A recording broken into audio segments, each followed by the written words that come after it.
Hi everyone, welcome back to ದಿವ್ಯಕ್ಷಣಗಳು. ಇದು ಬಂದು ನನ್ನ 21 ಡೇಸ್ weight loss ಚಾಲೆಂಜ್ ನ ಡಯಟ್ ಡೇ 17 ವ್ಲಾಗ್ ಆಗಿರುತ್ತೆ. ನನ್ನ 21 ಡೇಸ್ weight loss ಚಾಲೆಂಜ್ ನಾನು ಸಕ್ಸಸ್ಫುಲಿ ಕಂಪ್ಲೀಟ್ ಮಾಡಿದ್ದೀನಿ. ಇವಾಗ ನನ್ನ ಕರೆಂಟ್ weight ಎಷ್ಟು, ಸ್ಟಾರ್ಟ್ ಮಾಡಿದಾಗ ಎಷ್ಟಿದೆ ಅನ್ನೋ ಅಪ್ಡೇಟ್ಸ್ ಕೂಡ ನಾನು ಮುಂಬರುವ ದಿನಗಳಲ್ಲಿ ನಿಮ್ಗೆ ತೋರಿಸ್ತೀನಿ. ಅಂದ್ರೆ ಡೇ 21 ನಿಮ್ಗೆ ಅಪ್ಡೇಟ್ ಮಾಡ್ತೀನಿ. ನಾನು ವಿಡಿಯೋ ಹಾಕೋದು ಒಂದ್ ಸ್ವಲ್ಪ ಡಿಲೇನೆ ಮಾಡ್ತಾ ಹೋದೆ, ಯಾಕಂದ್ರೆ ಒಂದ್ ಸ್ವಲ್ಪ ನಾಳೆ ಮಾಡೋಣ, ಇವತ್ ಮಾಡೋಣ, ಎಡಿಟ್ ಮಾಡ್ಬೇಕಾಗಿತ್ತು, ಆ ತರ ಅನ್ಕೊಂಡು ಡಿಲೇ ಮಾಡ್ತಾ ಇದ್ದೀನಿ. ಬಟ್ ನೆಕ್ಸ್ಟ್ 4 ಡೇಸ್ ಏನಿದೆ ಅದನ್ನ ನಾನು ನಿಮ್ಗೆ ಕರೆಕ್ಟ್ ಆಗಿ ಅಪ್ಡೇಟ್ ಮಾಡ್ತೀನಿ.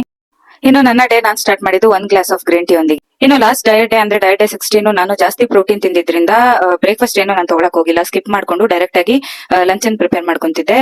ಇನ್ನು ಲಂಚ್ ಕೂಡ ತುಂಬಾ ಸಿಂಪಲ್ ಆಗಿರುವ ಒಂದು ಸಲಾಡ್, ಮನೇಲಿ ಒಂದಷ್ಟು ವೆಜಿಟೇಬಲ್ಸ್ ಫ್ರೂಟ್ಸ್ ಎಲ್ಲ ಇತ್ತು, ಅದನ್ನ ಮಿಕ್ಸ್ ಮಾಡ್ಕೊಂಡು ಒಂದು ಸಲಾಡ್ ನ ಪ್ರಿಪೇರ್ ಮಾಡ್ಕೊಂತಿದ್ದೆ. ಒಂದು ಕುಕಿಂಗ್ ಪ್ಯಾನ್ ಗೆ ಉದ್ದುದಕ್ಕೆ ಹೆಚ್ಚಿಟ್ಕೊಂಡಿರುವಂತಹ ಆನಿಯನ್, ಆಮೇಲೆ ಕ್ಯಾಪ್ಸಿಕಮ್, ಸ್ವೀಟ್ ಕಾರ್ನ್, ಮಶ್ರೂಮ್ ಇದಿಷ್ಟು ಹಾಕೊಂಡು ಸ್ಟಿರ್ ಫ್ರೈ ಮಾಡ್ಕೊಂಡೆ. ಇದೊಂದು 5 to 6 ಮಿನಿಟ್ಸ್ ಕುಕ್ ಮಾಡಕ್ಕೆ ಬಿಡ್ಬೇಕು. ಇನ್ನು ಆ ಟೈಮ್ ಅಲ್ಲಿ ನಾನು ಒಂದು ಚಿಕ್ಕ ಬೌಲ್ಗೆ ಒಂದು ಡ್ರೆಸ್ಸಿಂಗ್ ರೆಡಿ ಮಾಡ್ಕೊಳ್ಳೋಣ ಅಂತ 2 to 3 ಟೇಬಲ್ ಸ್ಪೂನ್ ಅಷ್ಟು ಆಲಿವ್ ಆಯಿಲ್, ಒಂದ್ ಸ್ವಲ್ಪ ನಿಂಬೆ ಹಣ್ಣಿನ ರಸ, ಸಾಲ್ಟ್, ಪೆಪ್ಪರ್ ಪೌಡರ್ ಮತ್ತು ಚಿಲ್ಲಿ ಫ್ಲೇಕ್ಸ್ ಇದಿಷ್ಟನ್ನು ಆಡ್ ಮಾಡ್ಕೊಂಡು ಒಂದು ಡ್ರೆಸ್ಸಿಂಗ್ ನ ರೆಡಿ ಮಾಡ್ಕೊಂಡೆ. ನಿಮ್ಗೆ ಇದು ಬೇಕಿದ್ರೆ ಮಾಡ್ಕೊಳ್ಳಿ, ಇಲ್ಲ ಅಂದ್ರೆ ಆಪ್ಷನಲ್. ಇನ್ನು ಒಂದು ಬೌಲ್ಗೆ ನಾನು ಫ್ರೈ ಆಗಿರುವಂತಹ ವೆಜ್ಜಿಸ್, ಅದ್ರ ಜೊತೆಗೆ ಚೆರಿ ಟೊಮೆಟೊ ಮತ್ತೆ ಹಾಫ್ ಅವಕಾಡೋನ್ ಕೂಡ ಆಡ್ ಮಾಡ್ಕೊಂಡಿದ್ದೀನಿ. ಒಂದ್ ಸ್ವಲ್ಪ ಟ್ಯಾಂಗಿ ಆಗು ಇರುತ್ತೆ, ಸ್ವೀಟ್ ಆಗು ಇರುತ್ತೆ ಅಂತ ಡಿಫ್ರೆಂಟ್ ಆಗಿರುವಂತಹ ಎಲ್ಲ ವೆಜ್ಜೀಸ್, ಫ್ರೂಟ್ಸ್. ಇಲ್ಲಿ ನಾನು ಪೈನಾಪಲ್, ಪೊಮೊಗ್ರಾನೆಟ್ ಎಲ್ಲ ಹಾಕೊಂಡು ಮತ್ತೆ ಡ್ರೆಸ್ಸಿಂಗ್ ಮಾಡ್ಕೊಂಡಿದ್ನಲ್ಲ ಅದನ್ನು ಒಂದೇ ಬೌಲ್ಗೆ ಹಾಕಿ ಮಿಕ್ಸ್ ಮಾಡ್ಕೊಂಡು ಈ ಒಂದು ಸಲಾಡ್ ನ ಪ್ರಿಪೇರ್ ಮಾಡ್ಕೊಂಡೆ. ತುಂಬಾ ಚೆನ್ನಾಗಿತ್ತು. ಇನ್ನು ನೈಟ್ ಡಿನ್ನರ್ ಗೆ ಅಂತ ನಾನು ಇವತ್ತು ಸೋರೆಕಾಯಿ ಸೂಪ್ನೇ ಮಾಡ್ಕೊಂತಿದ್ದೀನಿ. ಸೋರೆಕಾಯಿ ಅಂದ್ರೆ ಬಾಟಲ್ ಗಾರ್ಡ್, ಇದನ್ನ ಲೌಕಿ ಅಂತ ಕೂಡ ಕರೀತಾರೆ.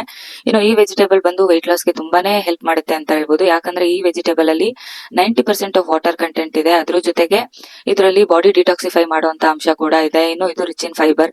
ಈ ಒಂದು ವೆಜಿಟೇಬಲ್ ನಮ್ಮ ಸಲಾಡ್ ಅಲ್ಲಿ ಆಗಿರ್ಬೋದು, ಸೂಪ್ ಅಲ್ಲಿ, ಇಲ್ಲ ಅಂದ್ರೆ ಡಿಟಾಕ್ಸ್ ಡ್ರಿಂಕ್ ಗೂ ನೀವು ಇದನ್ನ ಬಳಸೋದ್ರಿಂದ weight loss ಗೆ ಮತ್ತೆ weight ಮ್ಯಾನೇಜ್ಮೆಂಟ್ ಗೆ ಖಂಡಿತವಾಗ್ಲೂ ಹೆಲ್ಪ್ ಮಾಡುತ್ತೆ ಅಂತ ಹೇಳ್ಬೋದು.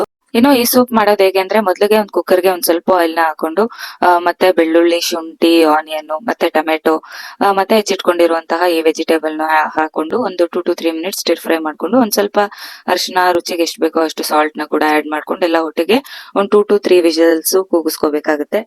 ಇನ್ನು ಕುಕ್ಕರ್ ಲಿಡ್ ಓಪನ್ ಮಾಡಿದ್ಮೇಲೆ ಈ ತರ ನೀವು ಮ್ಯಾಶ್ ಮಾಡ್ಕೊಂಡಾದ್ರೂ ಎಷ್ಟು ವಾಟರ್ ಬೇಕೋ ಆಡ್ ಮಾಡ್ಕೊಂಡು ನೀವು ಸೂಪ್ ನ ಸರ್ವ್ ಮಾಡ್ಕೋಬಹುದು. ಇಲ್ಲ ಅಂತ ಅಂದ್ರೆ ಮಿಕ್ಸಿ ಜಾರ್ ಅಲ್ಲಿ ಇದಿಷ್ಟು ಹಾಕೊಂಡು ನೀವು ನುಣ್ಣಗೆ ರುಬ್ಕೊಂಡ್ಬೇಕಾದ್ರೂ ಈ ಸೂಪ್ ನ ನೀವು ಕನ್ಸ್ಯೂಮ್ ಮಾಡ್ಕೋಬಹುದು. ನನ್ಗೆ ಒಂದ್ ಸ್ವಲ್ಪ ಪಲ್ಪಿ ಆಗಿದ್ರೇನೆ ಇಷ್ಟ, ಅದರಿಂದ ನಾನು ಮ್ಯಾಶರ್ ಯೂಸ್ ಮಾಡ್ಕೊಂಡು ಈ ಒಂದು ಸೂಪ್ ನ ಸರ್ವ್ ಮಾಡ್ಕೊಂಡೆ. ತುಂಬಾನೇ ಚೆನ್ನಾಗಿತ್ತು. ಅದು ಅಲ್ಲದೆ ಈ ಒಂದು ವೆಜಿಟೇಬಲ್ ಸ್ವೀಟ್ ಆಗು ಇರುತ್ತೆ ಅಲ್ವಾ, ಸೊ ಸ್ವೀಟ್ ಆಗಿ ಪ್ಲಸ್ ನಾನು ಆನಿಯನ್, ಗಾರ್ಲಿಕ್ ಹಾಕಿರೋದ್ರಿಂದ ಒಂದ್ ಸ್ವಲ್ಪ ಡಿಫ್ರೆಂಟ್ ಟೇಸ್ಟೇ ಇತ್ತು. ಡೆಫಿನೆಟ್ ಆಗಿ ನೀವು ಕೂಡ ಈ ಸೂಪ್ ನ ಟ್ರೈ ಮಾಡಿ ಅಂತ ಹೇಳ್ತೀನಿ. ಇನ್ನು ಇದು ನಮ್ಮ weight loss ಕೂಡ ಇದು ಖಂಡಿತವಾಗ್ಲೂ ಹೆಲ್ಪ್ ಮಾಡುತ್ತೆ.